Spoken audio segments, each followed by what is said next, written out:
నాగరాజ్ అనే ఒక అతను కుర్రాడు దాన్ని పూర్తిగా ఆ విగ్రహాన్ని క్లీన్ చేయటము, తర్వాత దాన్ని మొత్తం పూర్తిగా ఒక శిల్పిలాగా దాన్ని మొత్తం క్లియర్ చేయడానికి తను వచ్చాడు. వచ్చిన తర్వాత ఇక్కడ తులసి చెట్లు పెడతానికి మనకి ఇంకొక మిత్రుడు వచ్చాడు. అట్లానే ఆ చుట్టూ మందార చెట్లు అవి పెడతానికి ఇంకొక మిత్రుడు. అలా ప్రకృతిలో ఒక్కొక్కరు ఒక్కొక్క పని చేయడానికి వస్తున్నాం. అంటే మనము ఈ పని చేయాలనే సంకల్పం పెట్టుకున్న తర్వాత ఎవరు ఎలాంటి సహాయం చేయడానికి వస్తారో ఆ టయానికి ఈ కృష్ణుడు ఆ యొక్క సహాయం తీసుకుంటున్నాడు. అట్లానే అందుకనే ఇంత అద్భుతంగా మనకి జరుగుతుంది. అంటే శ్రీకృష్ణుడు పరమాత్ముడి యొక్క శక్తి ఎలా ఉంటుందంటే, ఒక పరమాత్ముడి శక్తి ఎలా ఉంటుందంటే, భూమి మీద ఎవరు ఎంత పని చేసినా సరే చేయించడానికి వాళ్ళు పూర్తిగా సహాయ సహకారాలు అందిస్తారు.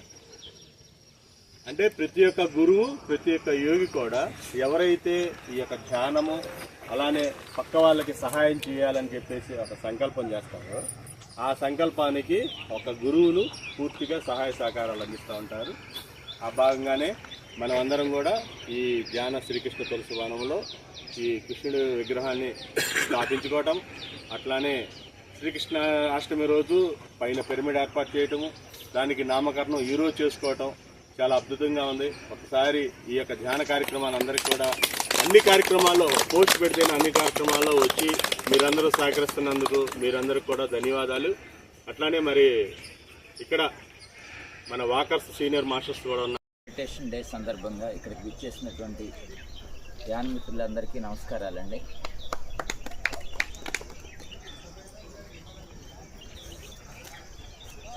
కేంద్ర గవర్నమెంటు ఐక్యరాజ్య సమితిలో ప్రపోజల్ చేసి 179 దేశాలు ఏకగ్రీవంగా ఆమోదించి ఈరోజు ప్రపంచ మెడిటేషన్ డే నిర్వహించబడతా ఉంది.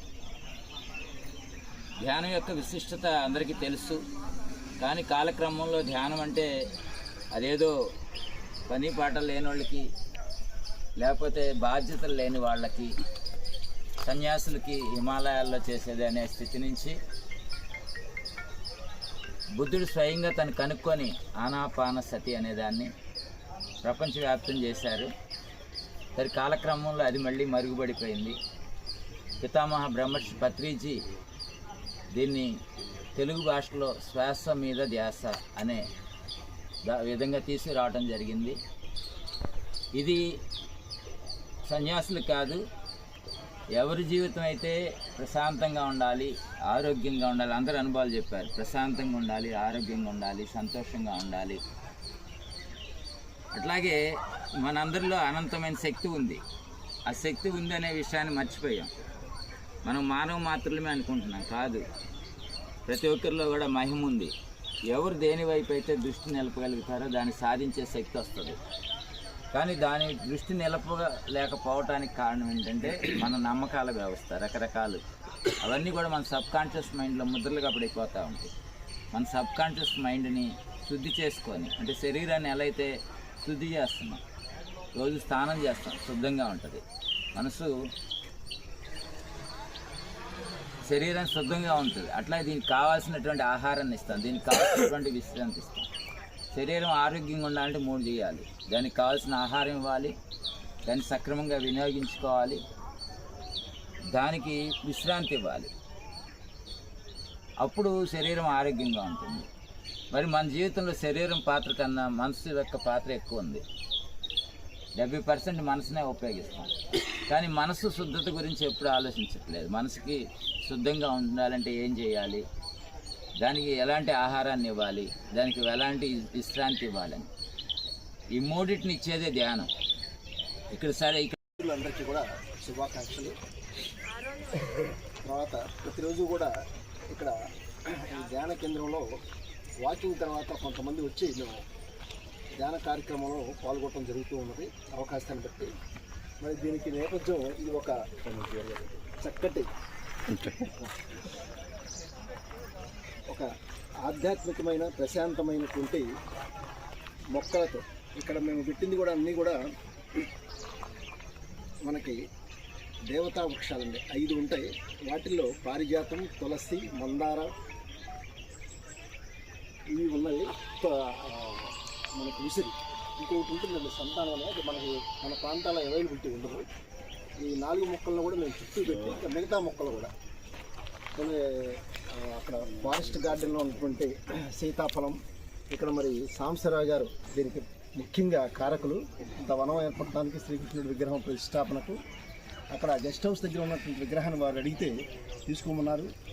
దీన్ని వీరు సుమారు ఒక 10 రోజులు వాళ్ళ యొక్క ఫ్రెండ్స్ సహాయంతో చక్కగా నగిషీలా చేశారు. అంతకుముందు అదంతా కూడా కలర్ ఉండేదంతా ఉంటాయి, ఇక్కడే చేసి దాన్ని ప్రతిష్ఠించి దిమ్మలా కట్టి వారి ఖర్చులతోనే, తర్వాత మట్టి ఇక్కడ ఉన్నదంతా కూడా పోసి ఇక మొక్కలు మేము అప్పుడప్పుడు తెచ్చి పెడుతూ ఉన్నాము.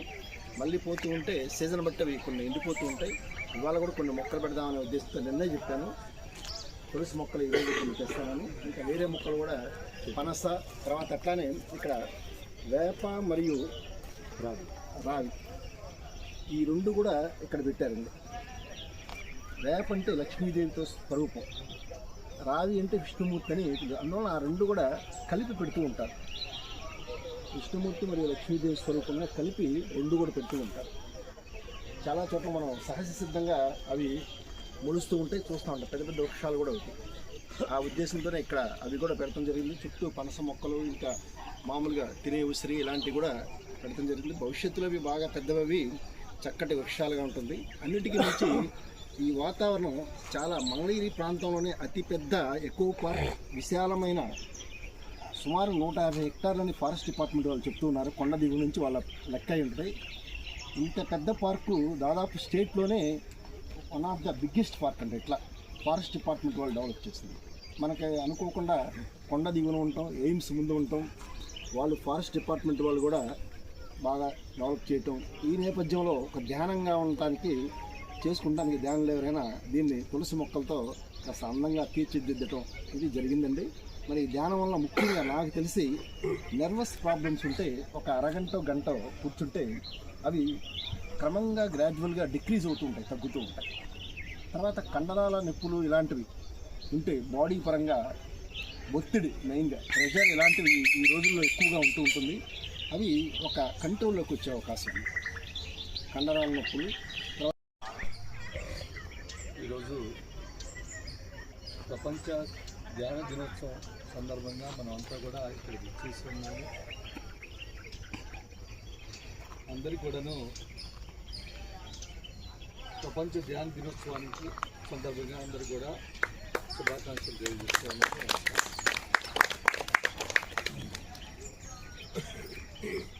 దాదాపుగా 2 సంవత్సరాల నుండి సాంబశివరావు గారు ఈ ధ్యాన కృష్ణ పుస్తకం ఏర్పాటు చేయటం, దీంట్లో ఒక శిల్పిలాగా ఆయన ప్రతి ఒక్కటి కూడా నేను చూస్తూ ఉన్నాము. ఎంతో శ్రమ వచ్చి అందరూ కూడా సమీకరించుకోవడం ఈ అభివృద్ధిలో. మరి కృష్ణుడి విగ్రహం వాస్తవానికి మనకి కాకతాళీయంగా దొరికిన విగ్రహం ఇది. ఈ ఎకో పార్క్ వాళ్ళే ఎవరో ఆఫీసర్ గారు ఇంట్లో ఉంటే ఇక్కడ పడేసి ఉంటే సాంబశివరావు గారే తీసుకొచ్చి అవన్నీ కూడా మొత్తం తెల్ల రంగు ఉంటే అదంతా కూడా గీకటం రోజు మాత్రం చాలా ఫ్రెష్గాను, మైండ్ చాలా పీస్ఫుల్గా ఉంటుంది. అంటే దాదాపుగా నేను ఎక్కువగా ఎర్లీ మార్నింగ్ ఇంట్లోనే చేసుకుంటూ ఉంటాను. ఎప్పుడైనా ఇక్కడికి వచ్చినప్పుడు ఇక్కడ కుదిరితే ఇంట్లో చేసుకునే దానికన్నా ఇక్కడ చేసుకునే దానికి చాలా తేడా నాకైతే నేను అబ్జర్వ్ చేశాను. కాబట్టి అందరికీ సెల్ఫ్ ఎక్స్పీరియన్స్, ఈ ధ్యానంలో అనుభవం లేకపోతే ఇక్కడికి వచ్చి కూర్చుంటాం కూడా జరగదు. దాని మీద ఇంట్రెస్ట్ కానీ సెల్ఫ్ ఇది ఎక్స్పీరియన్స్ ఉన్నా ఇది ఒక సైంటిఫికల్ థింగ్. అది దైవికం అనుకునే వాళ్ళకి అది కాదు, నాస్తికులు అనుకునే వాళ్ళకి కూడా ఇది సైంటిఫికల్గా ఇది ప్రూవ్ చేసింది. ధ్యానం ఈ మైండ్ బాడీ ఈ మొత్తం కోఆర్డినేషన్ చేసి మనకి ప్రశాంతతను, మైండ్ పీస్ఫుల్గా ఉంటుంది. అదేవిధంగా ఈ దీంట్లో బీపీ ఇవి తగ్గేదానికి కూడా అది సైంటిఫికల్గా ప్రూవ్ అయింది ధ్యానంలో. ఇట్లా మనం వచ్చి చిట్ చాట్ మాట్లాడుకునే బదులు 10 నిమిషాలు కూర్చుంటే అది మనకి స్వతహాగా ఉపయోగపడుతుంది అని నా ఎక్స్పీరియన్స్ చెప్పింది.